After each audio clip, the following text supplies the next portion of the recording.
Welcome आपका technical service में। आज देखिए हम आपको एक माइक्रोवेव में जो प्रॉब्लम होता है, ये तो माइक्रोवेव काफ़ी ओल्ड है, लेकिन सारे न्यू हो या ओल्ड हो, सारे माइक्रोवेव में इस तरह का प्रॉब्लम होता है। किसी भी ब्रांड का हो, इस तरह का प्रॉब्लम होता है। तो अभी हम आपको इसको चला के दिखाएंगे, वो प्रॉब्लम क्या है, क्यों होता है, वो सारा दिखाएंगे। तो ये देखिए, ये 800 वाट में सेट किया हुआ है और ये टाइमिंग है, इससे टाइमिंग देते हैं। तो हम इसको टाइमिंग देते हैं। ये देखिए, हमने टाइमिंग दिया है। ये आप आवाज़ सुन रही है, काफ़ी ज़्यादा आवाज़ निकल रहा है इसके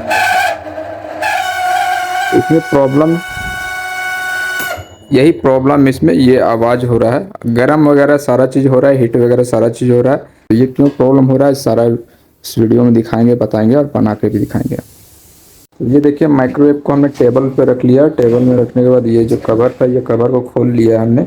और खोलने के बाद अंदर कुछ इस तरह से दिखता है। ये मैग्नेट्रॉन, ये ट्रांसफार्मर है, ये हमारा फैन मोटर है। तो ये फैन मोटर है, इसको हम हाथ से घुमा रहे हैं। तो ये देखिए, ये आवाज़ कर रहा है, ये देखिए। तो यही हमारा जब स्पीड चलता है तो काफ़ी ज़ोर से आवाज़ निकलता है, काफ़ी ज़्यादा नॉइज करता है। तो ये प्रॉब्लम जो है हमारा, ये फ़ैन मोटर से। तो ये फ़ैन मोटर को हम रिप्लेस करेंगे। ये फ़ैन मोटर हम नया लेकर आए, ये देखें, ये हमने नया लाया है। इसे भी हम लगाएंगे इसमें।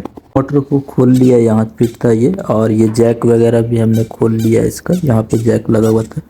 और ये देखिए, हम इसको हाथ से घुमा रहे हैं, ये आवाज़ कर रहा है, ये देख रहे हैं किस तरह से आवाज़ कर रहा है। ये हमारा न्यू फैन मोटर है। तो ये देखिए, इसमें कोई भी आवाज़ नहीं, कोई भी नॉइज नहीं है।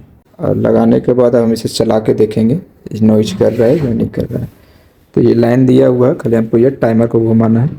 ये हमने टाइमर घुमा दिया, जब तक ये फैन मोटर चालू हो गया, लेकिन कोई नॉइज नहीं है, कोई भी साउंड नहीं है। पहले कितना ज़ोर ज़ोर से साउंड कर रहा था। तो ये हमारा प्रॉब्लम फैन मोटर से था। फैन मोटर लगाने के बाद ये प्रॉब्लम हमारा सॉल्व हो गया। वीडियो अच्छा लगे तो प्लीज़ सब्सक्राइब कीजिएगा, लाइक कीजिएगा, ज़्यादा से ज़्यादा शेयर कीजिएगा।